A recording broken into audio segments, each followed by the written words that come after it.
In this video, we're going to be sharing with you 10 pro tips that you must follow if you want to win as the last player in.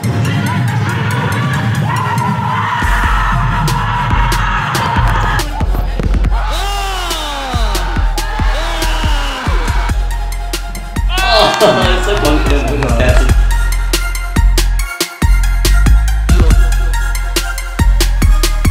And that'll do it. Whistle goes. Team USA secures the win. They are your champions.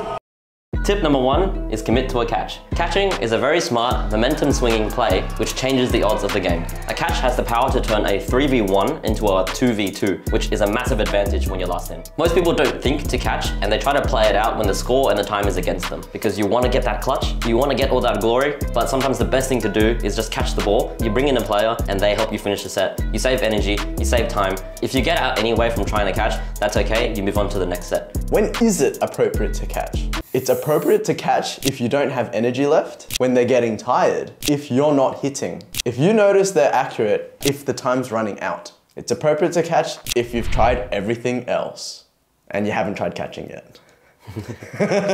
Envision that ball just going into your catching zone and you're just squeezing the life out of the ball. Like a baby. Yeah, like a baby. Really gotta grip it hard. You gotta like really want it. And it's yours. It's mine. My precious. My precious. The passion going through me. And if you want to learn how to catch better, we've created a compilation video which you can watch by clicking the link in the corner. Yeah, we put a lot of hard work into it, so watch it. Become a better dodgeball catcher. Better than me. I'm horrible.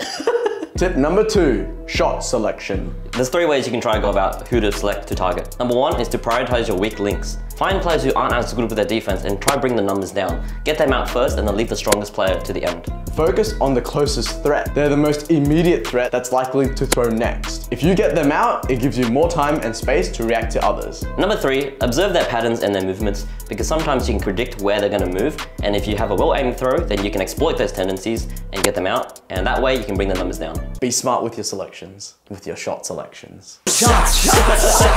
Tip number 3, play to your strengths. When I'm last in, I'll rush until they throw a ball. I'll go for another throw, but then they'll try to throw another one, and I'm always expecting them to throw that second ball. One of my strengths is I'm good at baiting balls. Before he releases, you're running up like this. You know what I mean? So it doesn't even look like you're ready to defend yourself. And then at that point, jump. Bruh, so good. The realization to know that he's gonna release it and for you to dodge like that. Yeah. It's so screwed. Made him bow down to me. Fucking put a gravestone right there. That was the biggest moment. Nice. I like how you add the fake in as well, so you're setting yourself up. You look at players like Robert TK, where he fakes like 4 times, gets them on their knees, and then he throws. And then you throw, yeah. Because if you're by yourself, no one else can fake for you, so you have to fake for yourself now. Yeah, exactly. You're trying to account for an extra player being there for you. I get so close, and then they want to throw, and then like bait them out, you're gone. It's cool to see that everyone has a different like playing style when they're in last. Some players are very strategic, always at the back, using their long arm as their main primary strength. Whereas for me, I don't have that luxury. So I have to use my speed and my baiting skills and my quick whip to be able to win. There's no right or wrong way to clutch. Yeah, no, not at all. Tip number 4, energy management.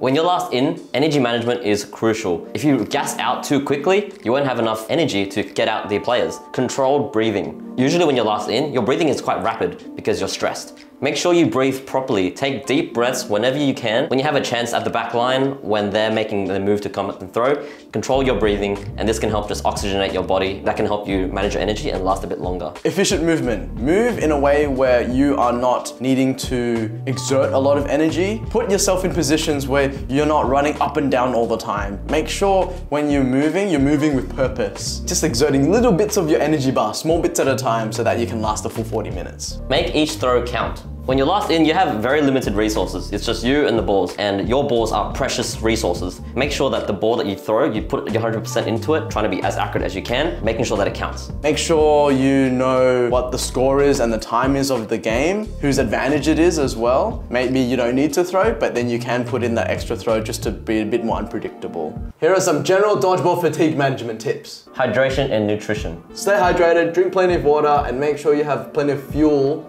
that will get you through the day. You don't want to cramp up, you don't want to get sore. Yeah, just take care of your body. Subbing players effectively. You've got players there that you can sub in and out. Use them wisely. The more you sub, the better the fatigue management is between all players of the court. Even if a player is on fire, they're really accurate, they're hitting every shot, eventually everyone has their own battery. Once you sub that player out, knowing how to sub the next players on to play effectively and efficiently, and doing that strategically is the way that you can win your dodgeball games. Proper warm-up. We actually released a 20-minute warm-up video that you can watch. If you don't warm up properly, you have a high risk of getting injured and you don't perform at your peak. 100% if you don't warm up, you will feel more sore. So make sure you do everything you need to warm up and cool down properly. Active rest. When you're the player that's getting subbed off, make sure you're keeping yourself warm. You will naturally cool down. That will increase your chances of getting injured. Keep your body moving for when you do get subbed back on. Know your limits. We all have our own limit. Sometimes if we push ourselves above our limit, then we break. Know what you can do, know what you can't do, but don't be afraid to just try something. Experiment. It's dodgeball. Have fun. You won't be able to get out of your comfort zone if you don't get a little bit uncomfortable. Utilize these tips and enjoy. I guess that's it, man. Just enjoy dodgeball for what it is. It's an amazing sport. I went deep. I went deep, yeah. While Phil's rubbing out tip number 4, we're gonna go to tip number 5, which is how to use your available balls effectively. Sometimes throwing the 5th and 6th ball can be a strategy, but it might not be a very smart one. Always have a ball to block with. If you have 2 balls ready, then you have one always ready to throw, the other one's ready to block. It's a much more dynamic position to be in. Good ball awareness is when you know where all the balls are at the present time and where it's going to be after you've released your ball. Bad ball awareness, you have no idea whose turn to throw it is. You have no idea where the balls are. You need to know where they are the whole time. That's part of the sport. This also plays in turn when you're versing your opponents as well. When you notice they don't have ball or court awareness, you can take advantage of that as well. When they're going to pick up a ball that they didn't have in their hand, that's an opportunity to strike. If they are scrounging around looking for where the ball is, that's another time to strike.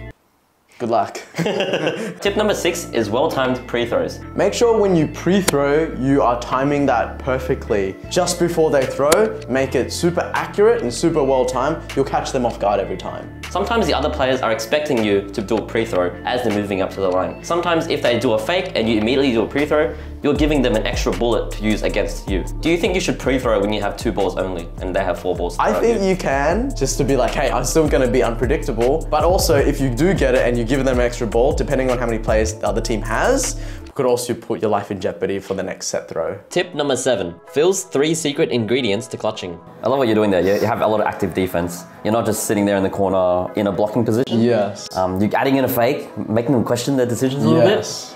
I will definitely say I was tired, but I know the extra effort that you put into show the active defense will keep you alive much longer. You know, you have to really play into their minds that you can catch them off guard. I'm doing the same sort of play where it's very controlled, so I'm not moving past the activation line, so I'm not getting rushed back, which means I'm not getting jumped in a sense. And it's their turn to throw, and I use that pressure, that clock pressure against them. Also, you realize that I always have a ball in hand. I'm never in the moment where I throw the last one and be like, oh, where can I get another ball? Oh, so good. All right, so the next tip is tip number 8. Tip number 8. Tip number 8. Anticipate opponent's throw. Even if you've blocked the ball and you think that you've got the upper hand, always expect another ball coming. Any ball can come from any angle if you're last. Yes, that's right. They might commit the 5th or 6th ball, so just be ready for it. But if you are ready for it and be able to bait all 6 balls out, then you've got 6 to play with as well. Tip number 9, the O moment. What is the O moment, you might ask? The O moment is when you're in the O zone and you've thrown the last ball and all you can do is pray to the dodgeball gods that you don't get hit. But you 100% will get hit. So you're the last player. This is the O area, which you do not want to be in. You come up to throw, you release some balls. These players are here. If you're in this zone without a ball, running backwards. These players will just send them at you. Yeah. And that's where you're saying in your head, oh, fuck. Tip number 10, be confident. You gotta be confident. When you're on last, if you don't think that you can do it, you won't win it. You gotta be confident. When you're last in, it's very easy to think that you're playing on their court and they're controlling the dynamics of the game. But if you make that mindset shift that they're playing on your court, that gives you a sense of confidence and belief that you can control the dynamics of that set. You gotta be confident. You gotta be confident. And one final bonus tip is check out this video for 8 more tips on clutching, on how to win as the last player in Dodgeball.